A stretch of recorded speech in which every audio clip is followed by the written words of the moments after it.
Oke, Assalamualaikum warahmatullahi wabarakatuh. Kita masuk ke materi selanjutnya yaitu audio.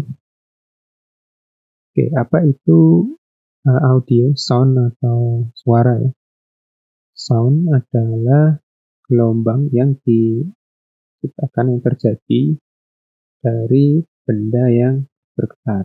Benda yang bergetar. Bagaimana prosesnya suara itu terbentuk? Nah, jadi objek-objek atau partikel-partikel yang ada di sekitar kita atau di udara ya, mereka saling bertabrakan sehingga menimbulkan adanya vibration atau getaran. Nah, di mana nanti ketika objek tadi saling bergerak lalu bertabrakan, maka mereka juga akan berpindah ya. Mereka berpindah dari satu area ke area yang lain. Jadi mereka berpindah dari yang areanya itu rapat ya, memiliki tekanan yang tinggi, mungkin karena saking banyaknya partikelnya mereka butuhkan, mereka pindah ke area yang memiliki daerah yang lebih rendah, sehingga nanti akan terjadi pola rapatan, renggangan seperti itu. Nah, rapatan renggangan ini adalah gelombang longitudinal. Nah, gelombang longitudinal ini nanti adalah gelombang suara itu sendiri. Jadi ada rapatan, renggangan. Nah, jadi bisa kita lihat pada gambar yang ada di slide. Ini yang biru itu udaranya, yang hitam ini adalah partikelnya. Nah, ini yang area yang renggang, ini area yang rapat. Oke, sehingga nanti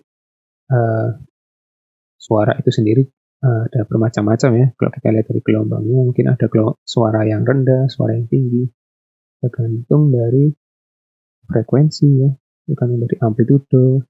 Nah, oke, kita lihat dulu mengenai gelombang ya.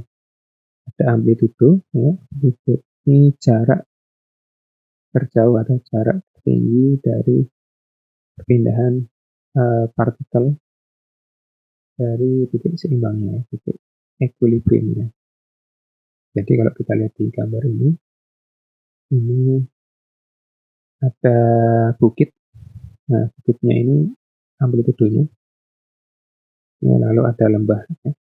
Nah, satu gelombang ini, satu bukit, kalau kita mulai dari sini, satu bukit dan satu lembah. Seperti itu. Lalu ada frekuensi. Nah, frekuensi ini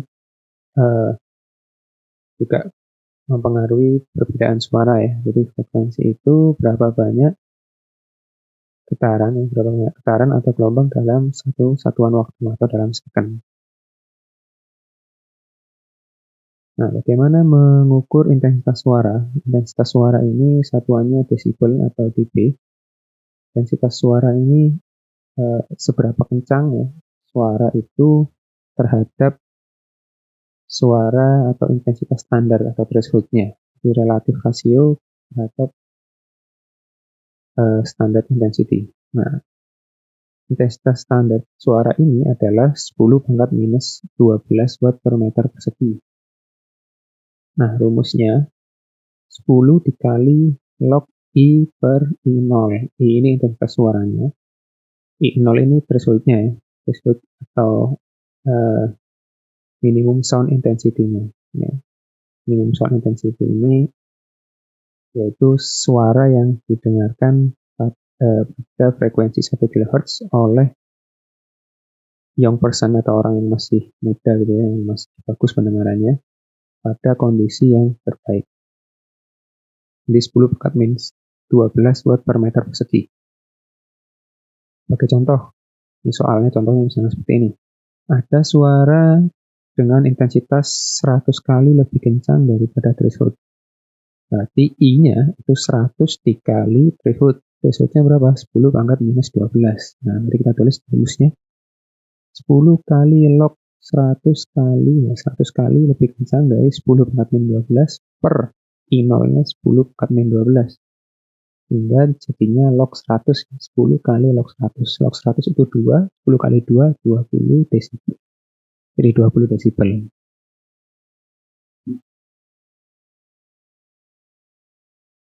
Oke, sekarang yang ditanyakan kebalikannya. Kalau tadi ditanyakan desibelnya, sekarang yang ditanyakan adalah berapa kali lebih kencang ya atau intensitasnya. Nah, ketahui bahwa batas telinga kita itu bisa mendengarkan suara, sehingga kalau melebihi nilai ini dia akan sakit ya, telinga kita akan sakit. Itu 120 desibel.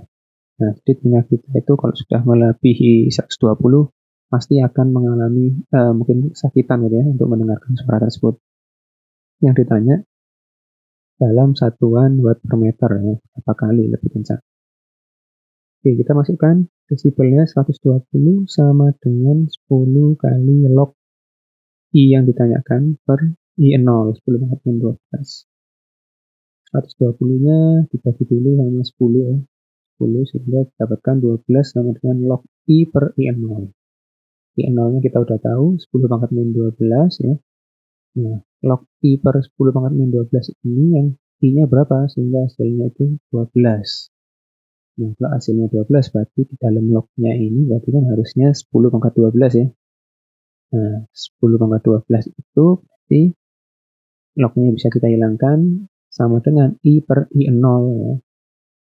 I0-nya kita tahu 10 pangkat min 12 sehingga I-nya itu adalah 1 watt per meter persegi.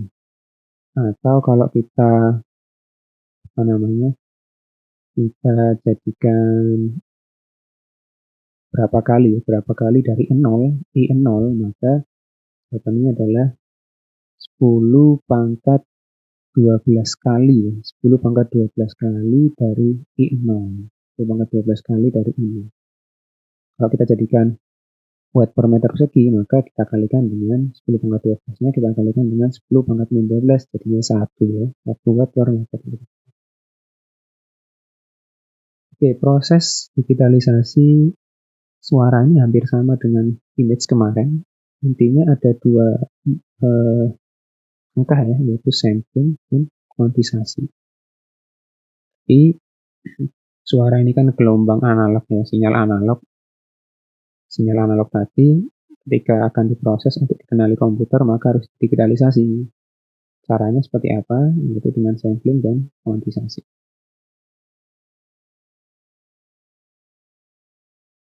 Oke, ini bedanya sampling dan kuantisasi di suara dan di gambar.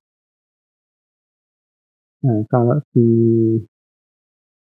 sini sampling itu membagi horizontal aksis ya. Jadi membagi berdasarkan dimensi waktu. Dimensi waktu beda dengan gambar. Kalau gambar itu kan dia dua dimensi itu space-nya, resolusinya berkaitan dengan resolusinya ya. Berapa kali berapa pixel. Itu kalau sampling. Sampling di gambar itu berkaitan dengan area atau resolusinya. Kalau di audio itu ya waktu ya. Berarti kalau kita ngomong itu kan berapa lama kita ngomong. Ini dibagi-bagi. Suara kita di detik ke 0, sekian, 0, sekian, 0,1, 0,2 dan seterusnya. Oke, sampling itu membagi berdasarkan dimensi waktu ya. Nah, jadi nanti ini suara kita ya, suara kita seperti ini, sinyal analog. Ketika nanti kita sampling, dia mengambilnya tiap titik-titik garis-garis di, kalau Anda lihat di time ini ya, horizontal aksisnya. Nah, titik-titik ini nanti yang mengambil sampel dari suara tadi, sampel misalnya titik 1, titik 2, titik 3. Nah, semakin rapat maka akan semakin bagus ya, semakin menyerupai dengan gelombang aslinya. Tidak ada yang tidak terkodekan. Jadi kalau misalnya renggang-renggang ya berarti banyak suara yang hilang ya. Ini titik 1 diambil, titik 2 diambil, titik 3 diambil dan seterusnya. Nah, yang nggak kena garis ini yang nggak dikodekan ya, hilang ya. Nah, oleh karena itu nanti ada pilihan sampling ya, ada pilihan sampling rate. Semakin besar samplingnya, sampling rate-nya, maka kualitas suaranya semakin mendekati dengan kualitas asli. Namun pasti kebutuhan memorinya juga besar ya. Lalu kuantisasi. Kuantisasi ini membagi di vertical axis ya, atau amplitudo atau signal strength-nya, amplitudo ya. Nah, nanti garis sampling dengan garis amplitudo ini akan digabung ya. Ini dipisahkan dulu biar gampang. Nah, nanti pertemuan garisnya tadi, katakanlah kalau amplitudo ini yang merah ya, jadi yang di luar merah ini nggak kena ya. Di luar merah ini nggak kena. Jadi nanti kita ketemu garis biru dengan garis merah. Biru dengan garis merah nanti akan diambil ya samplingnya sama nilai intensitas suaranya itu berapa. Nah, jadi contoh misalnya jika di sampling pas kena di garis yang antara garis yang merah ini. Nah, nanti ada namanya error ya, noise ketika melakukan kuantisasi. Ketika melakukan kuantisasi itu garis samplingnya itu nggak pas ya, nggak pas di garis kuantisasinya. Jadi di antara garis kuantisasinya, sehingga nanti muncul error. Katakanlah harusnya ketika di sampling dia di pertengahan ini ya. Saya gambar dulu. Nah, misalnya garis kuantisasinya di sini. Garis samplingnya di sini. Nah, di sini ya. Garis samplingnya di sini. Nah, kuantisasinya tuh nggak pas ya. Nah, ini nanti ada namanya error ya, atau noise. Nah, nanti ada namanya error atau noise, nanti kita pelajari di slide selanjutnya. Oke, saya lanjutkan dulu. Intinya kalau sampling ini kita membaginya pada dimensi waktu, kalau kuantisasi ini pada dimensi amplitudo atau kekuatan signal.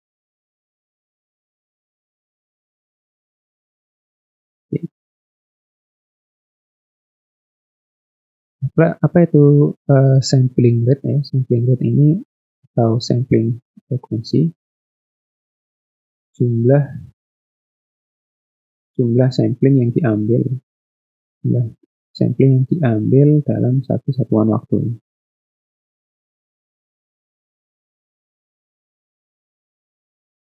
Nah, frekuensi di atas 22,01 kHz akan dibuang ya. Jadi kalau ada suara dengan frekuensi di atas 22,01 kHz akan dibuang sebelum dilakukan sampling. Kenapa? Karena sudah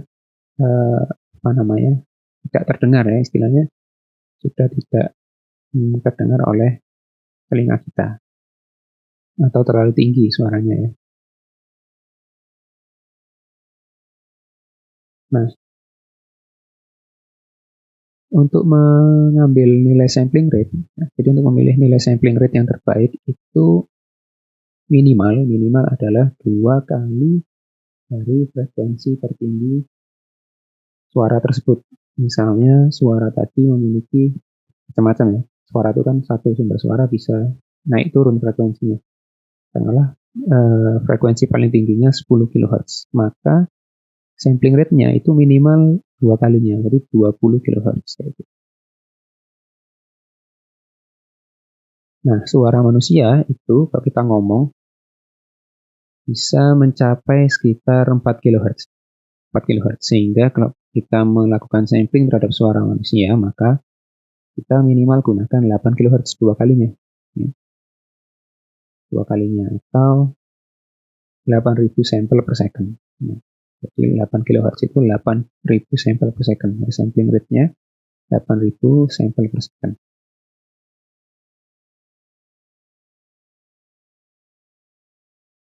Ini di samping ini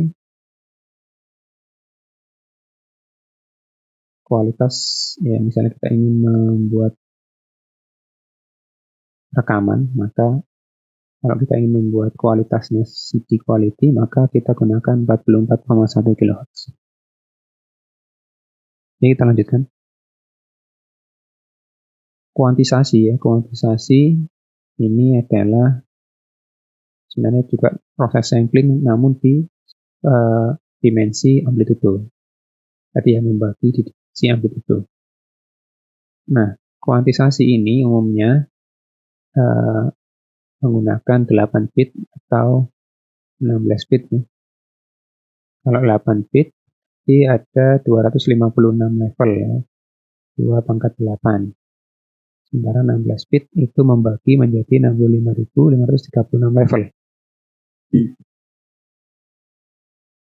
Sekarang kita bahas dulu mengenai teori Nyquist sampling ya. Nyquist sampling, jadi kenapa kok sampling rate itu harus minimal 2 kali dari maksimum frekuensi sumber suara ya. Kenapa kok harus 2 kali dari maksimum frekuensi sumber suara? Jadi seperti ini. Misal ada satu sumber suara seperti ini. Nah, samplingnya itu kita hanya ngambil 1 kali per cycle atau kita ngambil sampling tiap 1 gelombang. Nah, gelombangnya yang aslinya itu seperti ini ya, ada lembah, ada bukitnya, tapi karena kita ngambil samplingnya tiap 1 gelombang, katakanlah 1 gelombang ini kita ambil, lalu kita nunggu 1 gelombang lagi, kita ambil, kita nunggu 1 gelombang lagi, kita ambil, maka gelombang diskritnya atau sinyal diskritnya ini bakal menjadi lurus seperti ini ya. Titik ini kita hubungkan menjadi lurus seperti ini. Nah, sehingga nggak sesuai dengan sinyal aslinya. Kalau kita ambil 1,5 kali ya, dengan 1 kali ya, ini 1,5 kali, maka hasilnya seperti ini. Yang harusnya bukit jadi lembah. Nah, ini nggak sesuai ya. Ya mungkin yang pertama sama, tapi yang kedua berbeda. Kalau kita ambil minimal 2 kali, nah ini ya, gelombangnya sudah mendekati dengan aslinya, walaupun mungkin seperti gergaji. Nah, oleh karena itu dikatakan minimal ya, lebih banyak lebih bagus.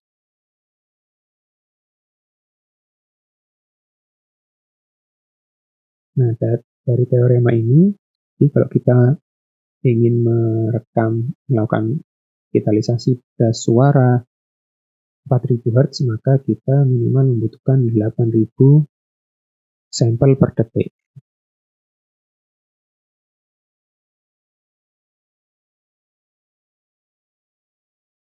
Tinggal untuk kuantitasasi sendiri, ya untuk kuantisasi itu ketika digabungkan dengan sampling, maka nanti kita bisa menghitung berapa sih bandwidth yang dibutuhkan untuk komunikasi. Misalnya kita ingin menghitung bandwidth yang dibutuhkan untuk VoIP ya, VoIP atau voice over IP internet. Nah, misalnya kita cuma mengirimkan suara, maka kita perlu bandwidth. Misalnya kita pakai Nyquist tadi, suara itu kan 4000 Hz, sekitar 4 kHz, 4000 Hz. Maka kita ambil samplingnya 8000 sampel per second. Lalu misalnya kita ingin menggunakan kuantisasi 7 bit, tinggal dikalikan ya, 8 dikalikan 7, 56 kilobit per second. Kalau kita ingin menggunakan suara yang lebih bagus lagi, 8 bit misalnya, tinggal dikalikan 8 jadi 64 bit per second. Ini bandwidth yang dibutuhkan ya.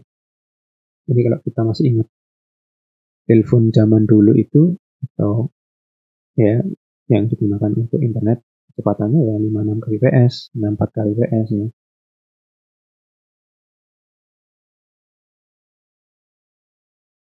Oke, ini soal 10 menit silakan dikerjakan di form yang sudah disediakan di Google Classroom. Kita masuk ke materi audio yang kedua. Nah, di sebelumnya kita sudah belajar sampling dan kuantisasi.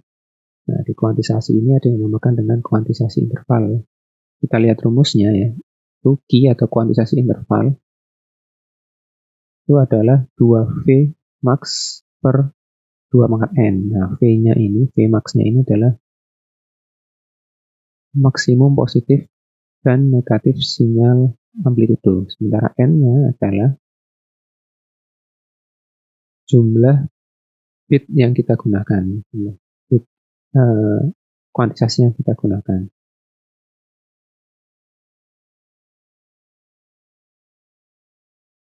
Sehingga hasilnya pembagian antara 2 dikali Vmax per 2 pangkat N ini dinamakan dengan Q ya, Q kuantisasi interval tadi.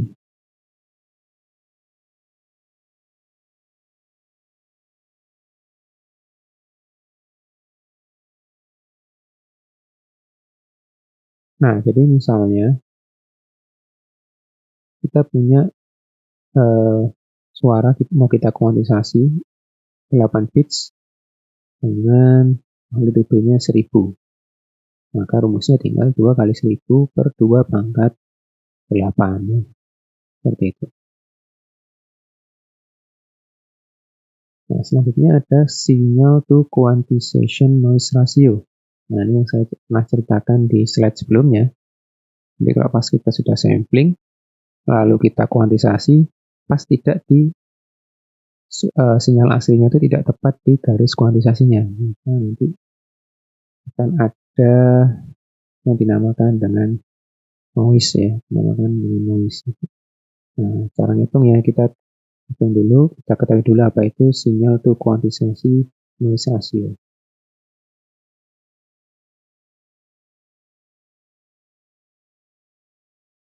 Nah, sinyal asli ya, kemungkinan akan berbeda dengan sinyal hasil pengkodean ya, sinyal hasil digitalisasi. Dengan nilai kurang lebih ya, plus minus Q per 2. Q tadi sudah kita jelaskan di sebelumnya, kuantisasi interval. Q ini adalah kuantisasi interval. Nah, perbedaan antara sinyal asli dengan hasil pengkodean itu atau hasil digitalisasi itu kurang lebih plus minus Q per 2. Jadi ada perbedaan sebesar Q per 2 tadi. Nah, ini sebagai contoh seperti ini. Kita punya gelombang seperti ini, gelombang sini. Lalu kita sampling ya. Kita sampling seperti ini yang garis di dimensi waktunya ya. Terus kita lihat horizontal axisnya. Nah, ini samplingnya. Lalu ini apa namanya kuantisasinya ya. Kuantisasi ya, kita lihat di vertikal axisnya.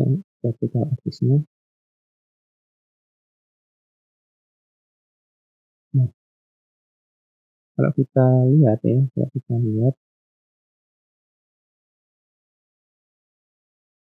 contoh yang ini ya, contoh yang ini sampling yang ini. Nah, ini sinyal digitalnya atau yang ini yang kelihatan lebih jelas ya. Nah, sinyal digitalnya ini kita lihat dari sini ya. Ini gambar.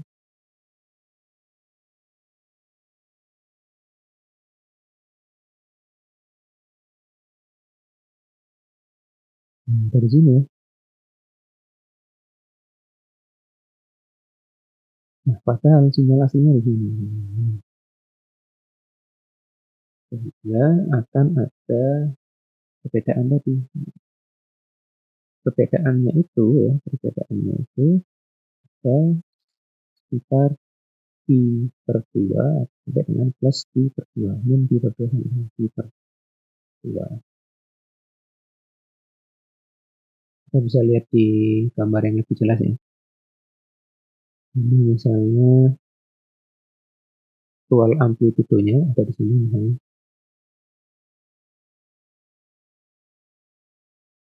Lalu garis kuantisasinya itu ada kayak ini ya, 0, pi per 2 sama min pi per 2. Nah, sehingga jika ada sampling di garis ini, di titik ini, maka amplitudo yang di sini tidak bisa terambil ya. Dia ngikut ke bawahnya. Yang ngikut di bawahnya, sehingga ada error sebesar ini tadi, ya, kurang lebih pi per 2 ini.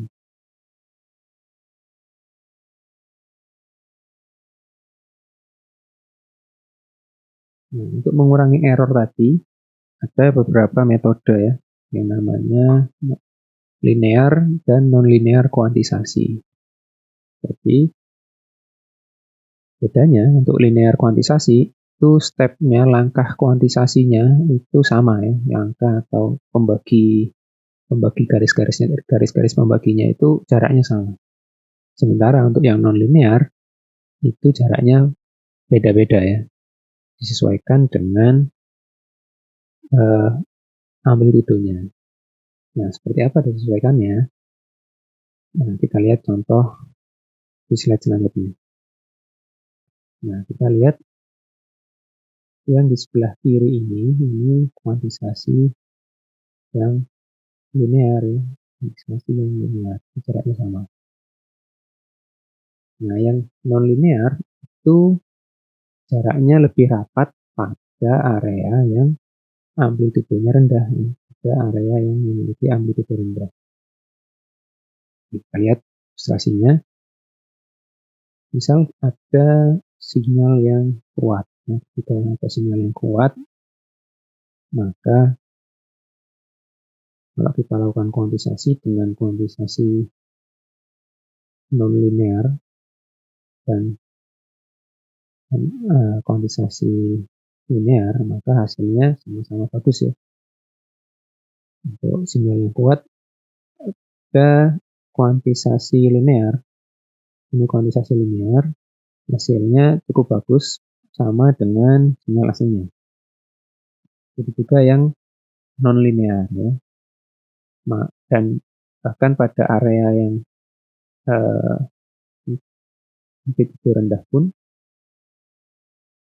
jadi misalnya ini titik tengahnya ya, amplitudo rendah kan ada di sekitar sini. Nah, dia malah membentuk garis yang mirip dengan aslinya, sangat mirip dengan aslinya. Ini kalau sinyal yang kuat ya, sinyal yang kuat, strong signal yang memiliki amplitudo yang tinggi. Sehingga tidak jadi masalah kedua metode ini. Nah, sekarang bayangkan sinyal suaranya itu lemah ya. Apa yang terjadi? Nah, kalau kita lihat pada kuantisasi linear ya, itu membentuk garis lurus ya. Jadi seakan-akan ini sebenarnya kan gelombang sinyalnya seperti ini ya, ada lembahnya. Tapi dianggap sama ya, satu garis lurus. Jadi banyak data yang hilang ya, banyak data atau error atau noise yang terjadi.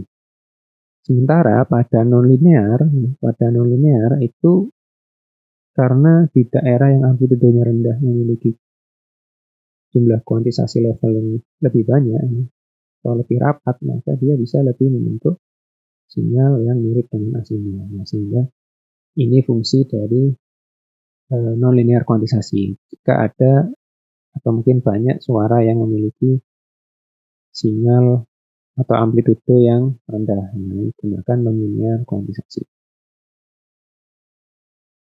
Oke, selanjutnya adalah PCM, Pulse-Width Modulation. Ya. Nah, PCM ini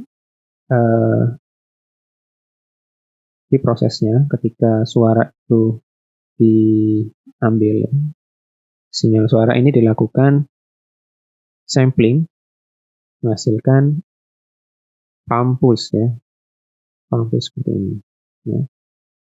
Setelah itu dilakukan kuantisasi, ya, kuantisasi sehingga yang nilainya tadi 3,2, 3,9 itu pasti akan terjadi error ya.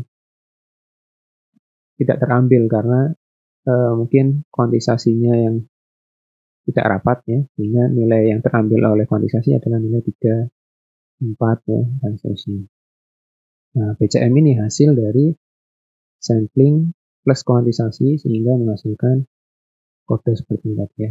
Nah, itu kalau kita binarkan 011 ya, 011, 4 itu 100, dan seterusnya ya.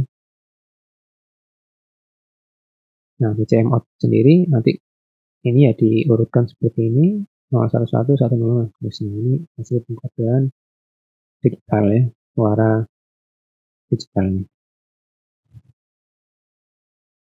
Nah, jadi sinyal analog suara ketika disampling menghasilkan pump signal ya, setelah dikuantisasi lalu di encoding sehingga munculnya adalah digital data ya.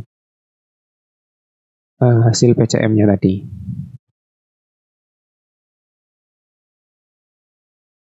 PCM ini menggunakan kuantisasi non-linear ya. Jadi ada step kuantisasi yang lebih banyak pada amplitudo yang rendah ya, untuk mengurangi distorsi sinyal secara overall. Lalu ada lagi delta modulation. Nah, ini cara kuantisasinya agak berbeda ya. Atau representasikan sinyalnya itu agak berbeda. Jadi merepresentasikan kuantisasinya tuh pada delta modulation itu cara merepresentasikan sinyalnya berbeda dengan PCM tadi. Nah, pada delta modulation ya,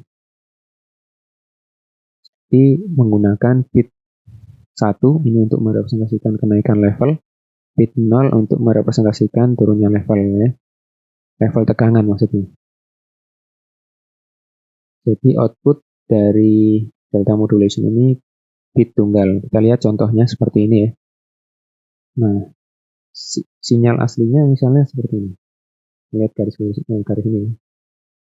Nah, ini jika ada kenaikan dianggap 1 ya. 1. Lalu kalau naik terus maka 1 terus seperti ini. Ya.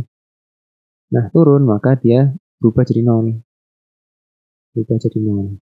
Turun terus 0 ya. Kalau nanti ada kenaikan lagi, ada perubahan, dia jadi 1. Terus ada perubahan lagi misalnya 0 dan seterusnya. Nah, jadi kalau ada kenaikan ditambahkan dengan bit 1, ada penurunan tegangan jadi bit 0.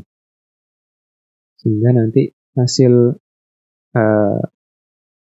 bit digitalnya seperti ini.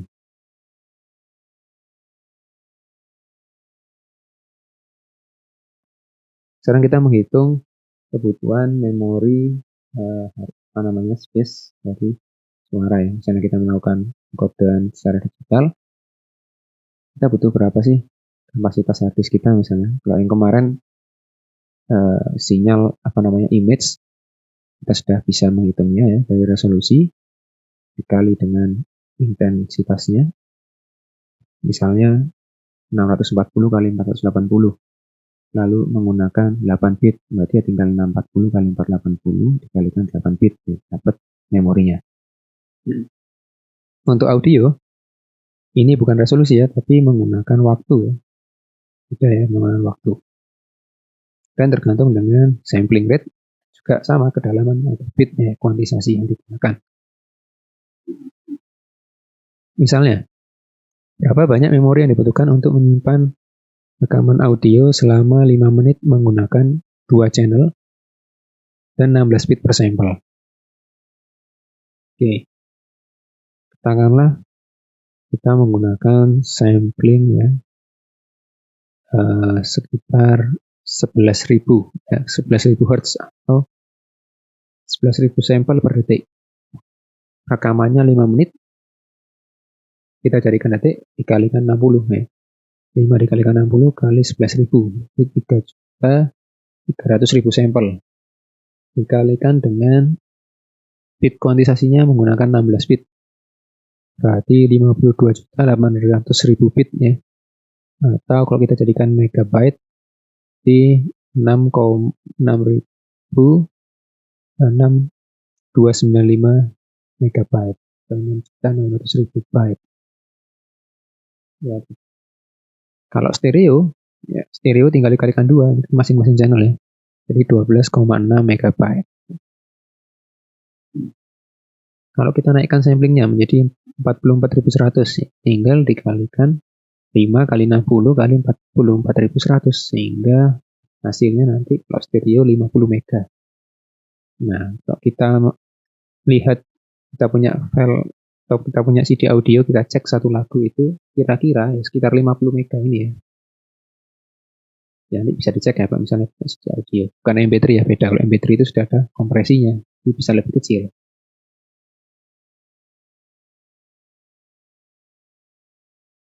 Nah, kesimpulannya ya, digital audio yang raw belum dikompresi itu kualitasnya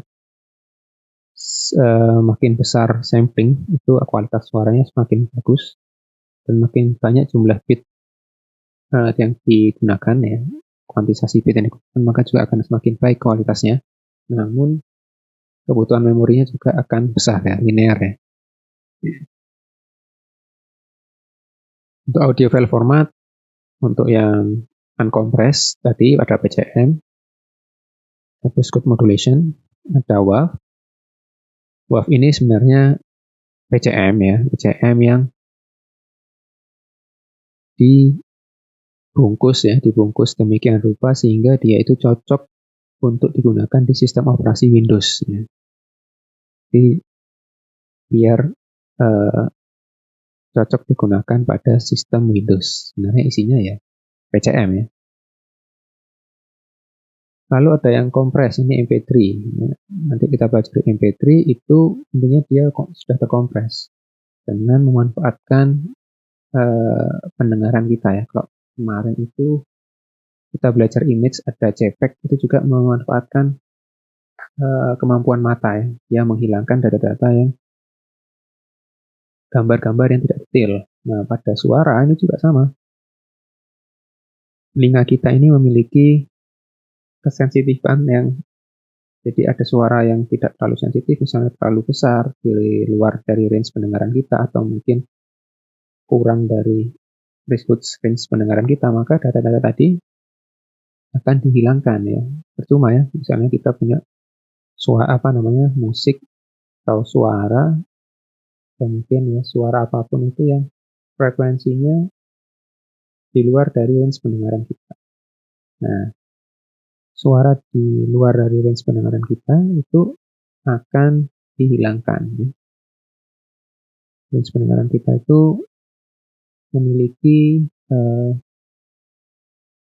range pendengaran kita itu hanya sekitar 20 Hz sampai 20 kHz.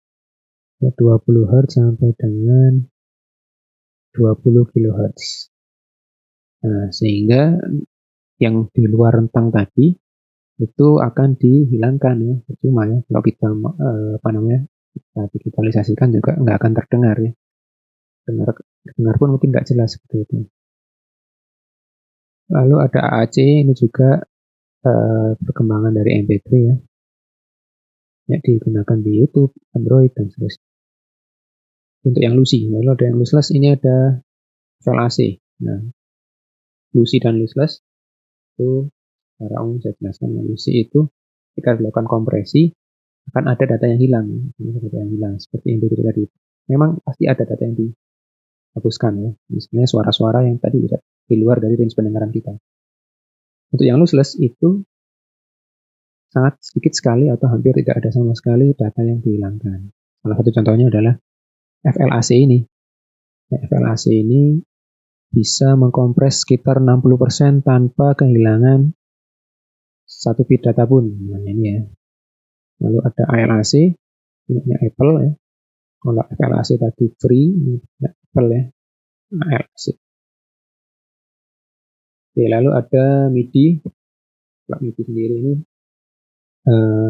format yang digunakan untuk biasanya membuat suara buatan ya, synthesizer ya, atau mungkin membuat musikal instrumen ya, suara-suara instrumen musik. Nah, jadi seperti itu. Oke, soal 10 menit silakan dikerjakan di Google Form ya yang sudah disediakan. Oke. Cukup sekian. Mohon maaf bila ada kurangnya. Wassalamualaikum warahmatullahi wabarakatuh.